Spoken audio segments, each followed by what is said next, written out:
Probably a lot of you know the story of the two salesmen who went down to Africa in the 1900s. They were sent down to find if there was any opportunity for selling shoes. And they wrote telegrams back to Manchester. And one of them wrote, "Situation hopeless, stop, they don't wear shoes." And the other one wrote, "Glorious opportunity, they don't have any shoes yet." Now, there's a similar situation in the classical music world, because there are some people who think that classical music is dying, and there are some of us who think you ain't seen nothing yet. And rather than go into statistics and trends and tell you about all the orchestras that are closing and the record companies that are folding, I thought we should do an experiment tonight. An experiment. Actually, it's not really an experiment, because I know the outcome. But it's like an experiment. Now, before we start, I need to do two things. One is I want to remind you of what a 7-year-old child sounds like when he plays the piano. Maybe you have this child at home. He sounds something like this.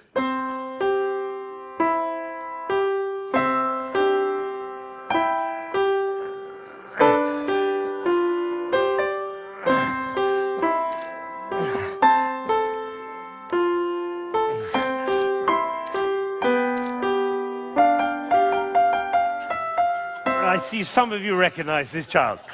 Now, if he practices for a year and takes lessons, he's now 8 and he sounds like this. And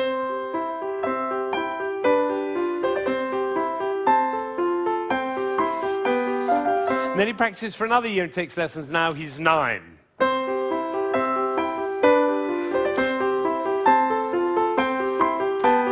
And then he practices for another year and takes lessons, now he's 10.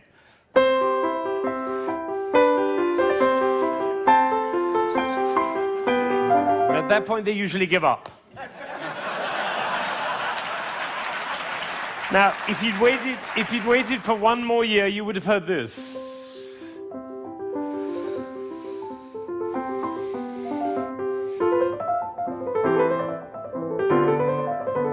Now, what happened was not maybe what you thought, which was he suddenly became passionate, engaged, involved, got a new teacher, he hit puberty, or whatever it is. What actually happened was the impulses were reduced. You see, the first time he was playing with an impulse on every note.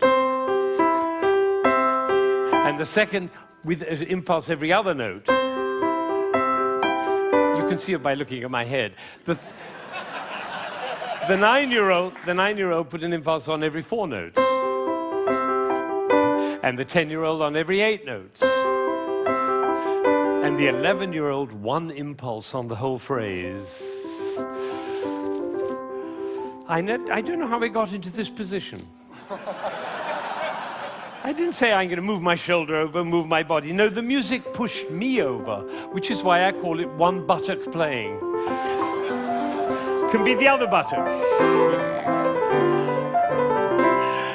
You know, a gentleman was once watching a presentation I was doing, and I was working with a young pianist. He was the president of a corporation in Ohio.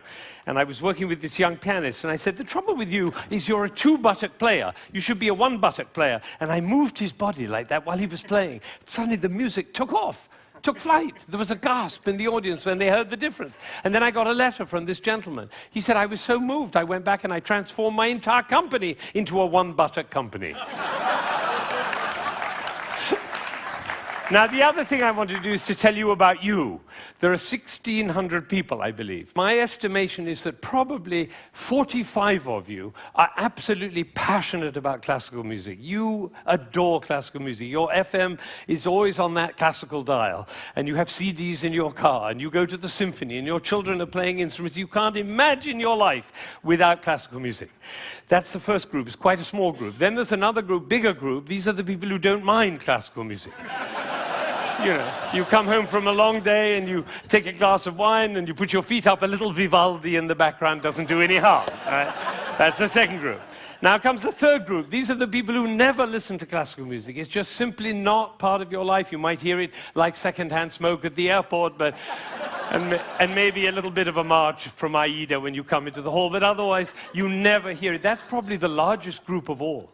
And then there's a very small group. These are the people who think they're tone deaf. Amazing number of people think they're tone deaf. Actually, I hear a lot, my husband is tone deaf.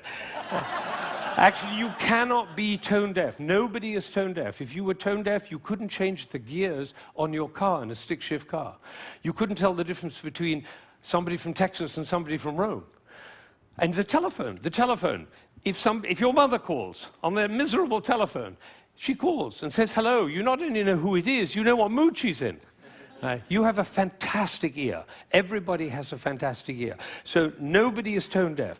But I tell you what, it doesn't work for me to go on with this thing with such a wide gulf between those who understand, love, and passionate about classical music and those who have no relationship to it at all. The tone-deaf people, they're no longer here. But even between those three categories, it's too wide a gulf. So I'm not going to go on until every single person in this room, downstairs and in Aspen, and everybody else looking, will come to love and understand classical music.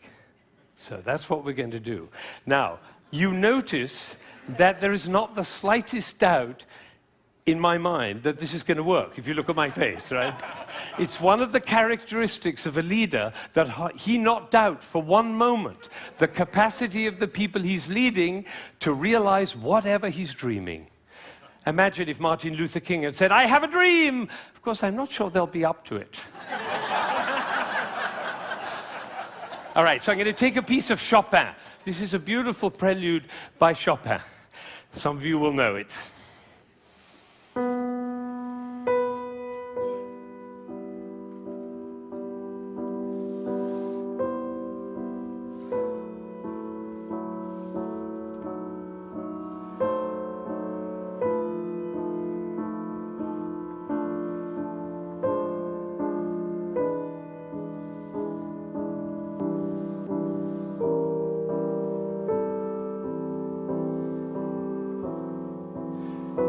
I think probably happened in this room. When I started, you thought, how beautiful that sounds.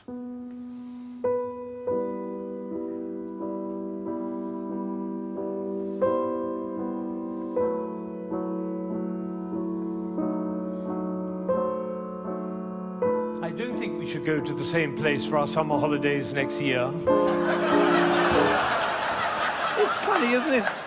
It's funny how those thoughts kind of waft into your head when we're listening to classical music. And of course, if the piece is long and you've had a long day, you might actually drift off.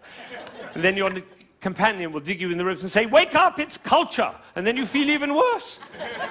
But has it ever occurred to you that the reason you feel sleepy in classical music is not because of you, but because of us? Did anybody think while I was playing, why is he using so many impulses? If I'd done this with my head, you certainly would have thought it. And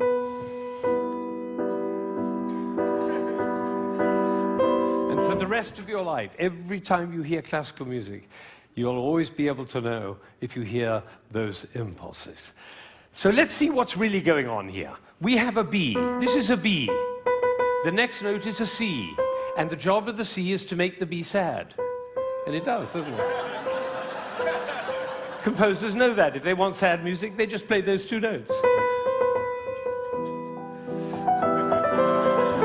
But basically, it's just a B with four sads. Now it goes down to A. And now to G. And then to F. So we have B, A, G, F. And if we have B, A, G, F, what do we expect next? Oh, that might have been a fluke. Let's try it again. Ooh, the TED choir. And you notice nobody is tone deaf.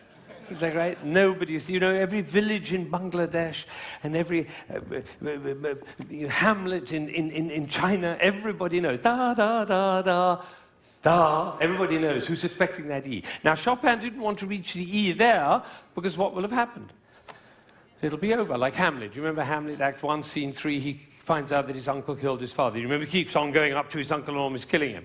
And then he backs away, and then he goes up to him again and almost kills him. And the critics, all of whom sitting in the back row there, they have to have an opinion. So they say, Hamlet is a procrastinator.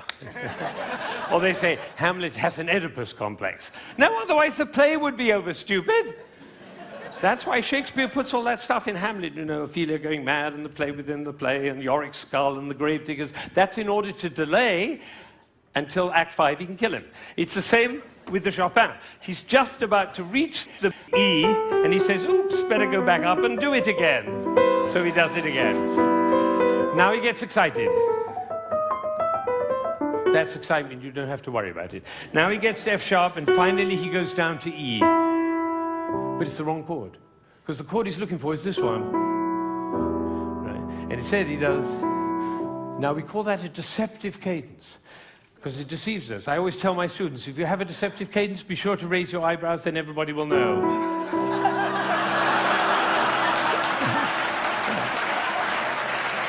All right. So he gets to E, but it's the wrong chord. Now he tries E again. That chord doesn't work. Now he tries E again. That chord doesn't work. Now he tries E again. That doesn't work. And then finally, there was a gentleman in the front row who went, like that. It was the same gesture he makes when he comes home after a long day, turns off the key in his car and says, I'm home. Because we all know where home is. So this is a piece which goes from away to home. And I'm going to play it all the way through, and you're going to follow. B, C, B, C, B, C, B, D, down to A, down to G, down to F, almost goes to E, but otherwise the play would be over. Goes back up to B, gets very excited, goes to F sharp, goes to E, it's the wrong chord, it's the wrong chord, it's the wrong chord, and finally goes to E, and it's home. And what you're going to see is one buttock playing. Because for me to join the B to the E, I have to stop thinking about every single note along the way and start thinking about the long, long line from B to E. Right? You know, we were just in South Africa, and you can't go to South Africa without thinking of Mandela in jail for 27 years. What was he thinking about? Lunch? No, he was thinking about the vision for South Africa and for human beings. That's what cares. This is about vision. This is about the long line, like the bird who flies over the field and doesn't care about the fences underneath, all right? So now you're going to follow the line all the way from B to E. And I have one last request before I play this piece all the way through.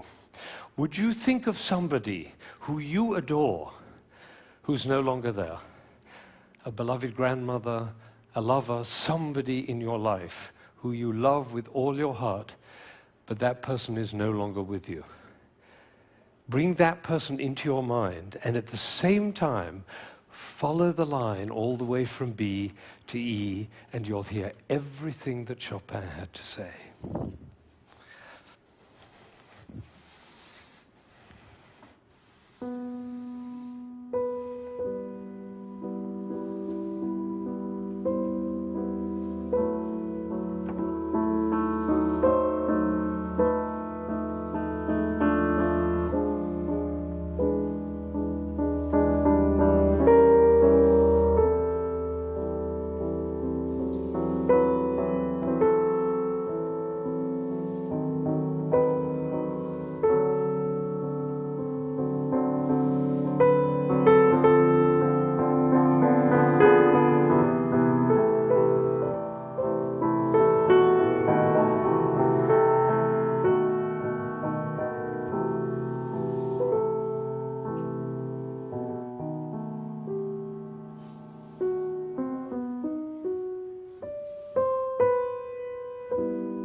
Now, you may be wondering,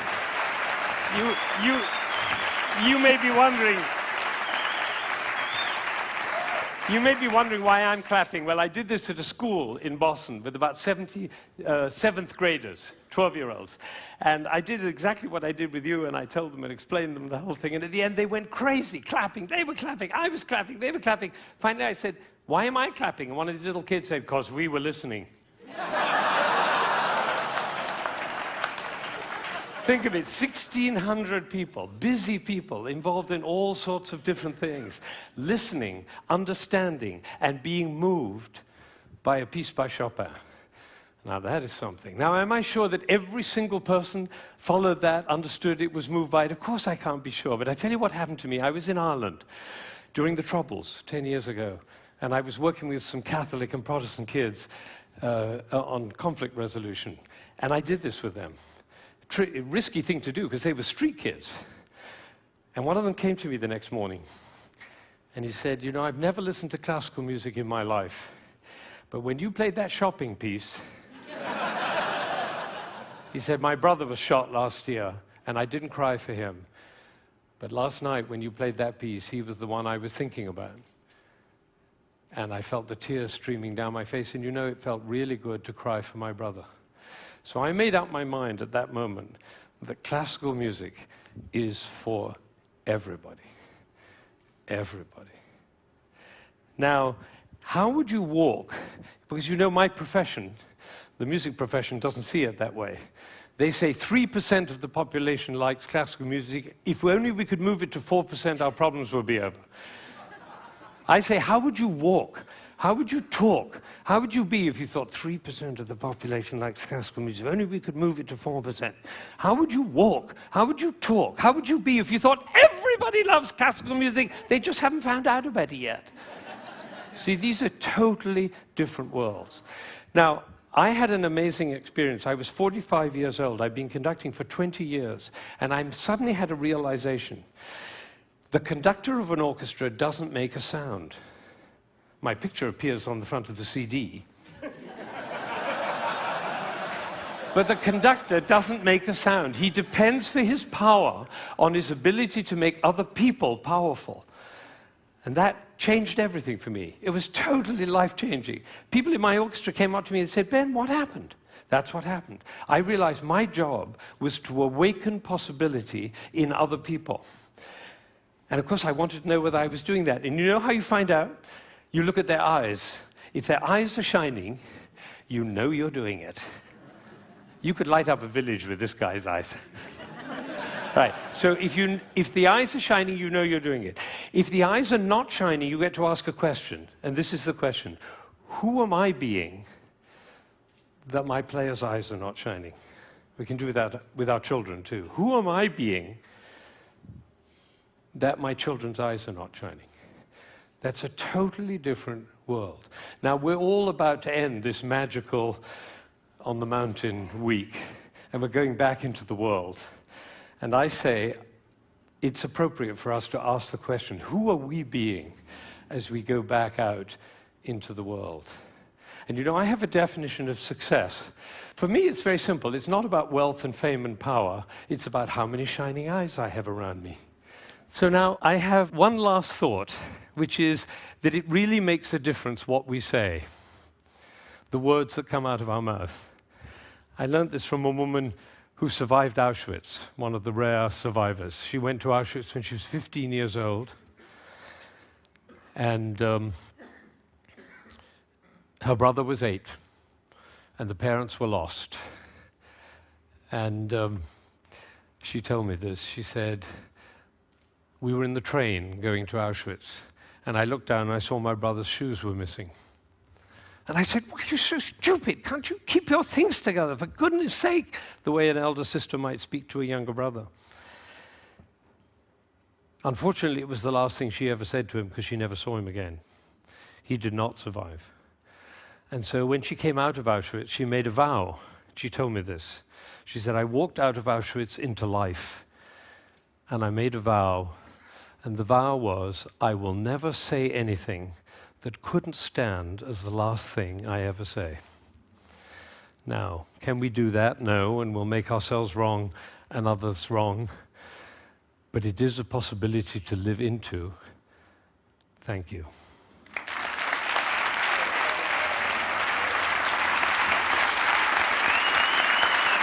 Shining eyes. Shining eyes.